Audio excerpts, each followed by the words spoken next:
We are in our next to last week of our Foundation Summer Series. And as in all of our Foundation Summer Series, we are by the water again. That's just where we're hanging out, because that's where everybody here wants to hang out. And so that's where we hang out in the Bible for 10 weeks in a row. Every single story we've taken from the life of Jesus when he's been spending some time around the water. This one is no different. And so if you were here a few weeks ago, we talked about a story where Jesus went from his hometown, kind of a place where he knows the lay of the land, and he went across the lake to a place where he doesn't really know it, a place called the Decapolis, a place where there's no Jewish folks hanging out. It's this Roman area. There's 10 cities, and in that place, they make fun of Jewish people. I mean, it's just not something that he would be, a place where he would feel at home. And so this story comes right on the end of that. In the book of Mark, which is going to be part of the Gospels, which are the first 4 books of the New Testament chronicles the life of Jesus. And the first 4 books of that New Testament we call the Gospels, or Good News. Those first 4 books, they talk specifically about the specific incidents and things that happen in the life of Jesus. And so when we look at the book of Mark, there's a story in Mark chapter 5 where Jesus goes over to the other side and he encounters a demon-possessed man. And while he's there, he actually casts the demons out of this man. There's thousands of them, actually, into a herd of pigs. And the herd of pigs runs into the water, and the pigs drown, right? So it's a great story, fantastic story. Well, this next story, right? So if you didn't hear that, you can go look on the podcast and catch up with us. But you really don't need that story to get here. Just know that he's coming back from that trip on this story. So he has been on the other side. He's now coming back to the other side of the lake, and that's where we're picking up. He's coming back to a place where he knows the lay of the land. People know him extremely well where he's coming back to. He's coming back home. There's a guy named Jairus. He's going to be in this story. There's a daughter, Jairus' daughter, and there's a woman who's going to cling to Jesus. Those are our major characters in this story. I'm going to read it to you. We'll have it on the screen as well. Mark chapter 5, verse 21. I'll read it for us. It says this: when Jesus had again crossed over by boat to the other side of the lake, a large crowd gathered around him while he was by the lake. Then one of the synagogue leaders named Jairus came, and when he saw Jesus, he fell at his feet. He pleaded earnestly with him, "My little daughter is dying. Please come and put your hands on her so that she will be healed and live." So Jesus went with him. A large crowd followed and pressed around him, and a woman was there who had been subject to bleeding for 12 years. She had suffered a great deal under the care of many doctors and had spent all she had, yet instead of getting better, she grew worse. When she heard about Jesus, she came up behind him in the crowd and touched his cloak, because she thought, "If I just touch his clothes, I will be healed." Immediately, her bleeding stopped, and she felt in her body that she was freed from her suffering. At once, Jesus realized that power had gone out from him. He turned around in the crowd and asked, "Who touched my clothes?" "You see people crowding against you," his disciples said, "and yet you can ask, 'Who touched me?'"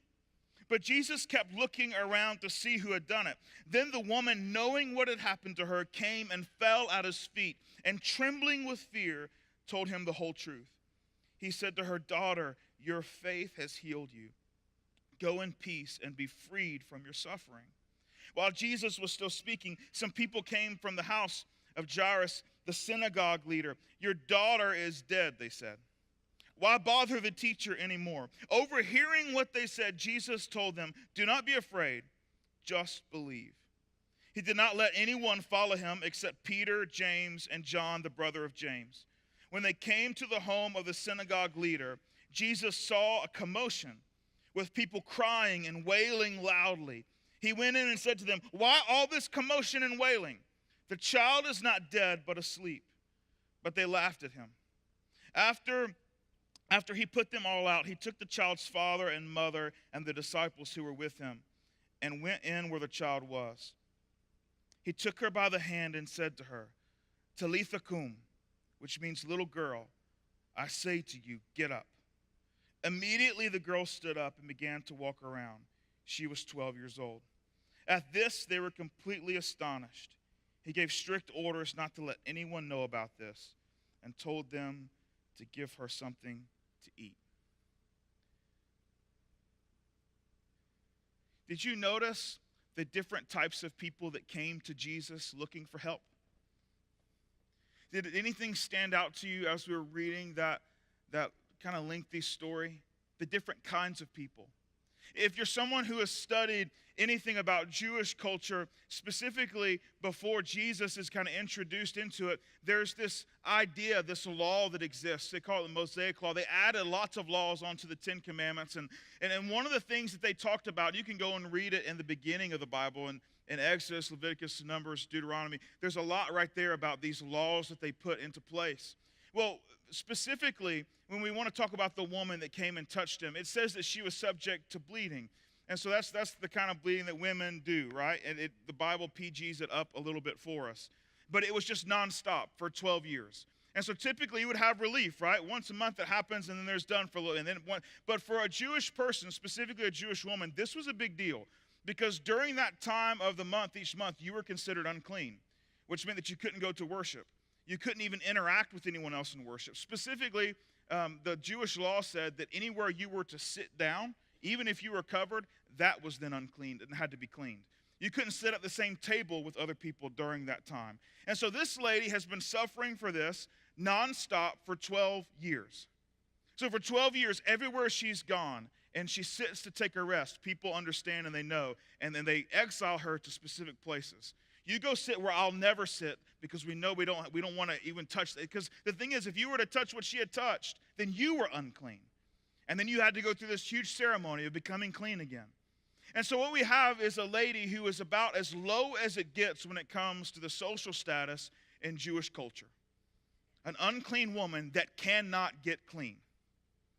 She cannot be made right with God according to their culture, according to their religious views and laws. You just don't get lower than that.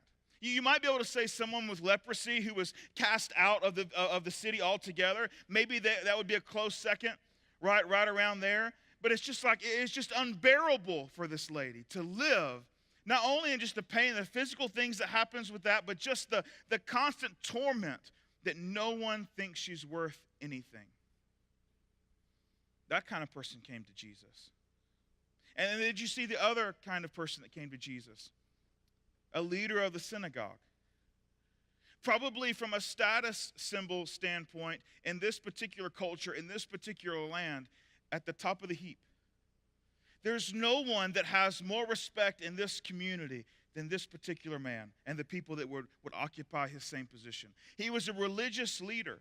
The synagogue is where the Jews would go and they would worship there. And so he led that entire way of life. Remember, for Jews, it wasn't just a religion, it was also a nation. And so their religion governed their nationality. That's who they were. It was their identity. It's how they interacted with people on a daily basis. It wasn't just what they did 1 hour a week, right? It wasn't just this relationship with God. It was the relationship with the entire world, with their entire family, the people that lived next door, their neighbors. And this guy was the leader, or one of the leaders, a handful of leaders. And he comes to Jesus. And so you have two people on the opposite ends of the spectrum, completely disregarded and held in the highest regard, both coming to Jesus.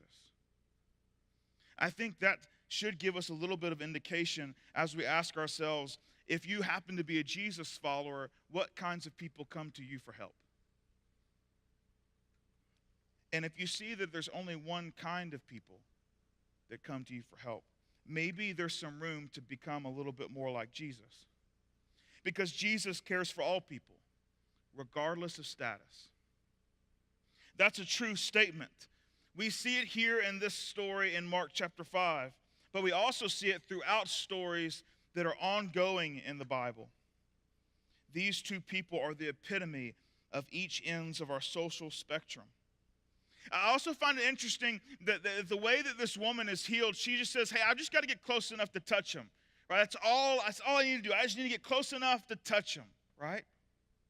Notice that she just has to touch Jesus, but Jairus wants Jesus to touch his daughter. Notice there's a little difference there.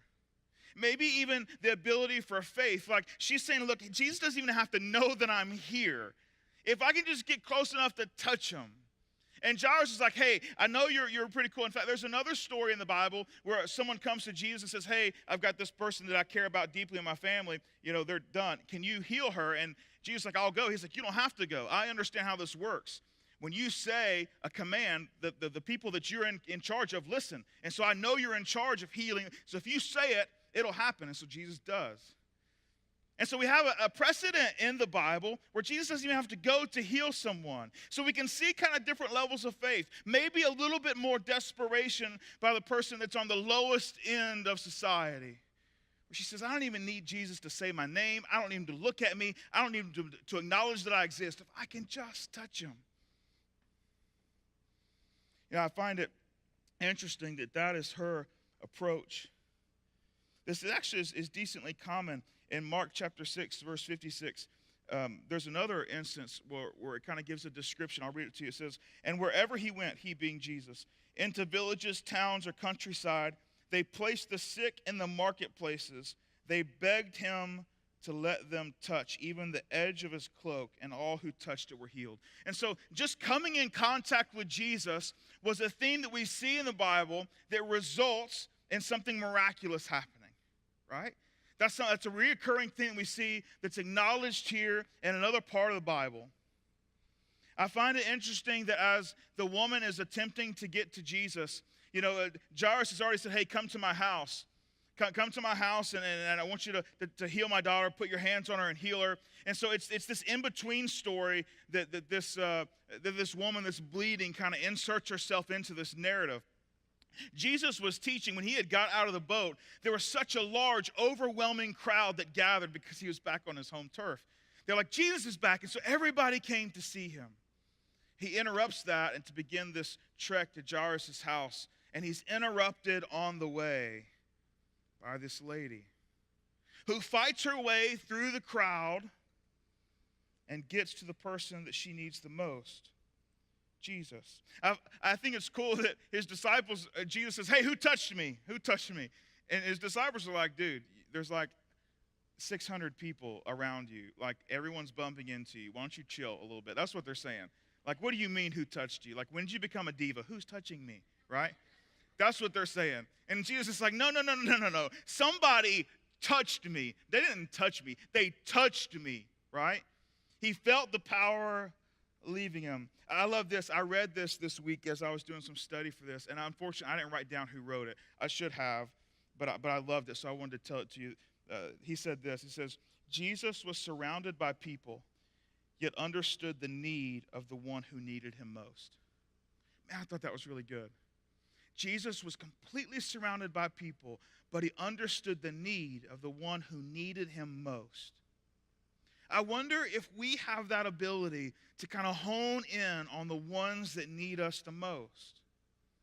Have we taken the time? Because we don't have the power Jesus does, right? We're not the Son of God walking around. But have we taken the time, just a little bit of time, to invest in the opportunity to get to know who needs me the most? Maybe you're here and you're saying, I need Jesus the most.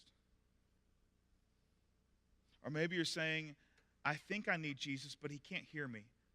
I keep calling out to him and he doesn't hear me. You might think that he doesn't know you.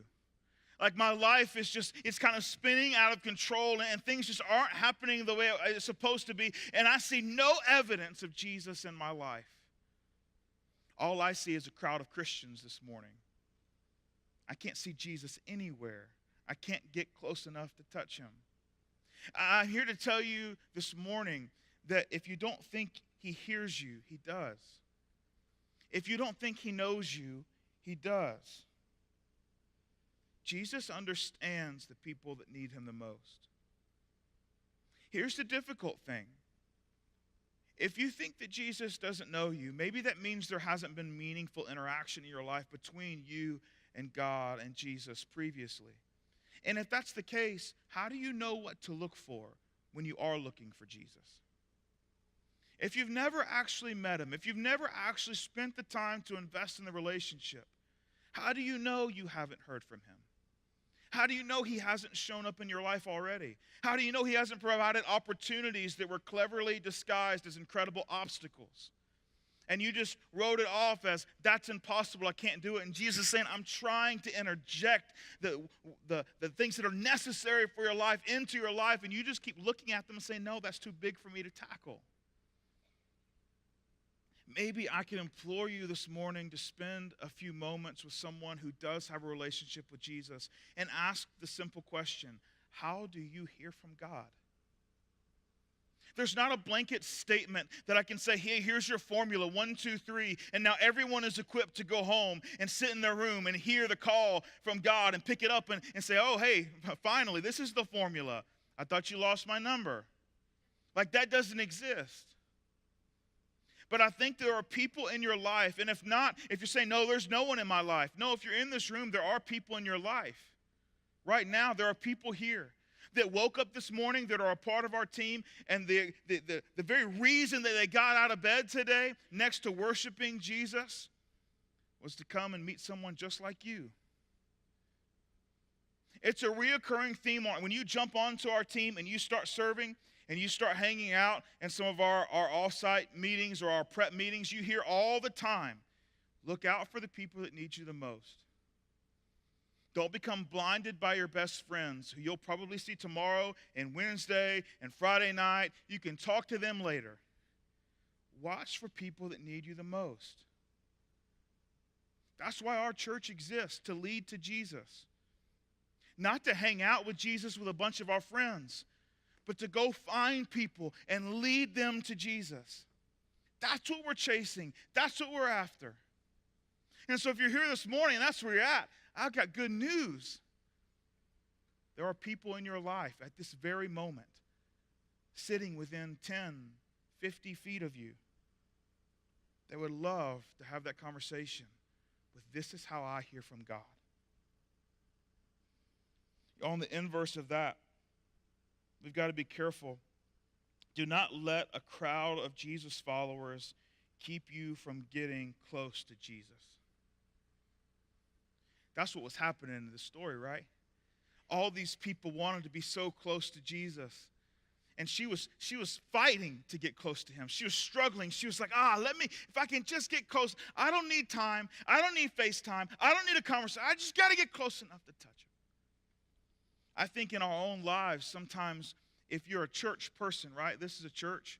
If you're a church person, sometimes to kind of echo what I said previously, we can kind of get a little close to Jesus and not let anyone else get close to him. We just crowd around him, and we kind of maybe tell other people what it's like to stand next to him, you know? It's like, well, you know what? You need to fix this and this and this before you stand where I stand, because I'm pretty close to Jesus. And Jesus is saying, no, I understand the needs of the people that need me most, and he would probably prefer that they stand closest to him. When you talk about what does it mean to be a good father, I think understanding the needs of your children certainly ranks at the top of that list.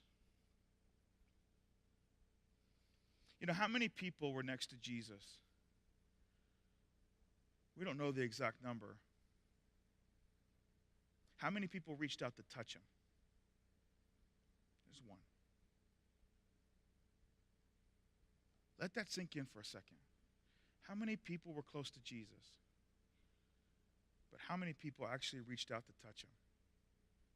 Yeah, there's a massive difference from walking beside Jesus and touching Jesus. When we look at these two people in this story, we get this incredible resolution that this woman is healed. She instantly feels that her body has been changed. And she celebrates and she's excited. Jesus finds her, has the conversation. Hey, it's great. Your faith has healed you. Like that's one part of the story. Like, what an incredible thing to be healed of something that's been plaguing you for 12 years. Now we jump back to the first guy that showed up, Jairus. And we're going to find his daughter. Right? So Jesus had this interaction. And while he has stopped, while he was delayed to interact with this woman, the daughter dies. I don't know what it must have been like to be that father. Because for me, I went and I found Jesus. Like, that's check step 1. Step 2 was to plead my case, did that. Step 3 was to convince him to come with me. He did that. And now all he's got to do is get Jesus from the side of the water into the house before she dies. Think about this. The father knew that his daughter was about to die, and he had a choice to make. Do I want to spend her final moments with her, by her side, holding her hand, saying, Daddy loves you? Or do I want to go find Jesus? That was the choice he had to make. And so he decided, you know what, I can do the whole hand-holding later because I believe if I find Jesus, I'll get him back. And that's what he did. And that's what he was doing. And suddenly Jesus is on the way, and he stops to help this nobody. Think about it.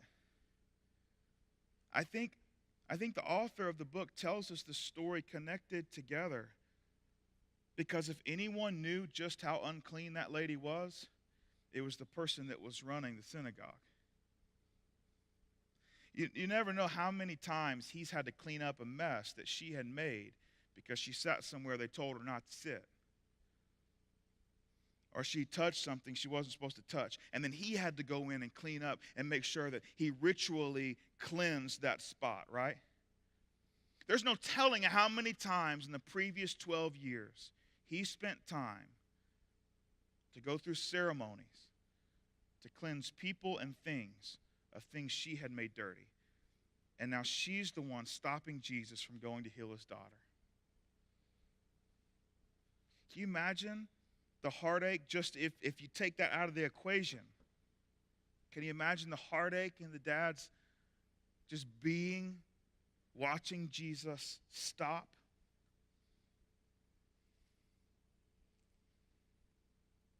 I think sometimes we are a little addicted to helping out someone who can then help us out in return. Right? That we want to invest in people's lives who we know we can call in a favor later. Right? Like that's the easy thing. If I do this, well, then they'll owe me. I remember thinking this. I'm not averse to it. I mean, it's the truth. Like we were getting ready to move. Right? We were getting ready to move. And I knew that we were going to be moving, right? And so I had to think in my head. This was last year. This was like summer last year. I had to think in my head, man, who can I go do a favor for? So at the end of the favor, I can say, hey, by the way, we're going to be moving in like 3 weeks. And so if I can get you to come help me, right? You know what I'm saying? Man, I think that's just our natural thing. Sometimes we slip into that sin place of saying, I'll help you, but it's for this other reason. And what Jesus is trying to say, hey, that's not good. That what I was thinking in those moments of weakness, that's not good. That's not appropriate. We don't do good things for one another because they'll do something back for us. And the truth is, this lady had nothing to offer Jesus. Nothing. Neither did she have anything to offer the guys leading the synagogue. But Jesus shows us what it looks like to be status blind. Doesn't he? We must accept the challenge of being status blind. That's what we have to do. Step 1, challenge. Can you take on the needs of others regardless of what they can do for you in return? Can you see a need for a need? Can you go into it with a blindfold on? Social status is real. It's our culture. It's in our environment. It's just how our city works. And while social status is real, that doesn't mean that it has to matter more than simply being human. And that's a difficult thing for us to swallow sometimes. When I look at these two stories, we see that Jesus ultimately walks into the house and the girl has died. I love that Jesus refers to death as just sleep. It's kind of a foreshadowing of what's to come. That yes, everyone will close their eyes and they will pass away. But then Jesus comes and turns the light on and rips the covers off and says, get up. To every one of us who are believers in Jesus. And so it's merely him just saying, what is coming? She's just sleeping, guys. Why are you so bent out of shape? Faith increases our dependence on Jesus to really be the Son of God. Because in moments where we need him the most, if he's not the Son of God, then we're wasting our time. If we want to place faith in anything, and we only have a limited amount of faith we have in our life. You can't have faith in everything. So we have a limited amount of faith. And so if we decide to place it in Jesus, it means that he really better be who he says he is, or else the alternative to that is we've got to go find someone who actually is who Jesus says he is. One of those two things need to happen because we actually do need a Savior. We are in need of a Son of God. We are in need of a sacrifice on our behalf. We are in need of someone righting what we have wronged. And so our faith, it just increases our dependence on Jesus. And that's very important for us to understand when we look at this overarching theme in both of these stories. Yes, there's a status issue that Jesus helps us understand how to fix, but there's also a suffering issue. Status and suffering is the idea of this message this morning. And suffering is real. We experience suffering. The death of people we love the most. Years of heartache and separation. Physical ailments. Watching the people we care about ruin lives. We suffer. Our friends suffer. Our families suffer. Suffering is just simply part of being human. You know, for followers of Jesus, suffering will not always have relief. However, it will always serve a purpose. I told you at the beginning that this would be a difficult thing for us to wrap our minds around because both of these stories end good. She touches Jesus and she's healed. Jesus touches the girl and she wakes up. Both of them go on to live these lives. But for us, sometimes the bow isn't tied as neatly, is it? For us, sometimes it's quite the mess. For us, the suffering just seems to never end, and then the suffering just leads to heartache, and heartache leads to more suffering. And we ask ourselves, when will the cycle end? How do we stop this? I think we've got to come back to that place. Can we sing that chorus and say, you're a good, good Father in the middle of our suffering? And that's easy to say when we're not suffering, right? It's an easy thing to say, well, of course we should say that. The difficult thing is in the midst of our suffering, can we still go back to that refrain? Have we prepared our lives in a way where we can be resolute about who God is and who his Son is so that we can have faith that our suffering, while it might not end in relief, it will serve a purpose? At the end of the day, isn't purpose what life is? We ask the question, what is the purpose of life? Maybe we climb a mountain in the Andes. I don't know what you do. But you go and you find this place, you eat, pray, love. I don't know what it is where you find this thing where you say, what is this purpose in life? That's what we're searching for. What if the answer was for you to suffer? What if that became the purpose? Because your suffering brought something that you didn't get to see the fruit of. In the Bible, it says that one man plants, another waters, and God gives the increase. The truth is that some of the things that we do in our life, the payoff, the good thing, the tightly wound bow, isn't something we ever get to see happen. But maybe we begin to see that our lives and how they're intertwined in our community, that all of those things work within one another, and that our suffering can have a purpose. That our suffering can be a piece of the puzzle. And while we might not see the puzzle completed, we still have the opportunity to know that we can trust God that he's at work in what we're having to deal with. But that's a difficult place to get to. And honestly, to be incredibly, just blatantly honest, I think it's almost impossible to suffer alone.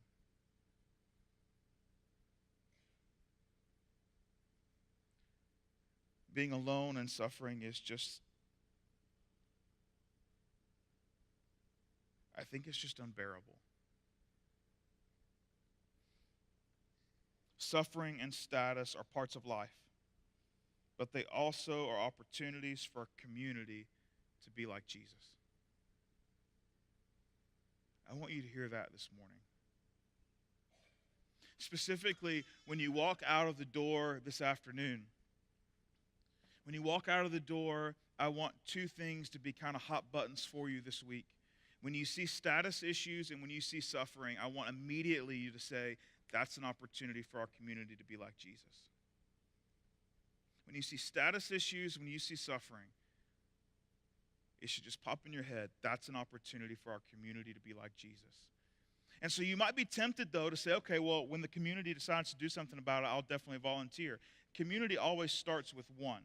Like, that's how community begins. And then you gather. Now, sometimes it might be a huge community effort, right? When Nazis came to town, we mobilized the entire community to say, hey, this isn't us, right? But then there are some things that happen inside of our communities where it doesn't take an entire community. It just takes 1, 2, 3, 4.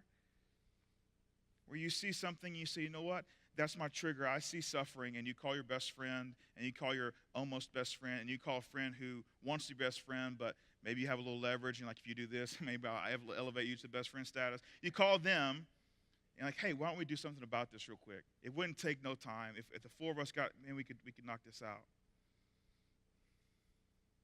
When you see status issues, let it be a red flag. Man, that's an opportunity for me to be like Jesus. If we think that middle school, high school, and elementary school kids are the only people that got to go sit with the lonely people at lunch, man, we've missed it. As adults, man, you probably see it probably more than kids because now they have assigned seats sometimes. When you see a status issue this week, jump in. Jump in and say, I'm status blind. I am status blind. Even though you're peeking through it, it's okay. You're following Jesus. You're trying to get there. But just keep walking at it. Jesus can change you. He can change your mind. He can change your habits. He can change your passions. He can change your future. He can change how you interact with your world. Give him a chance.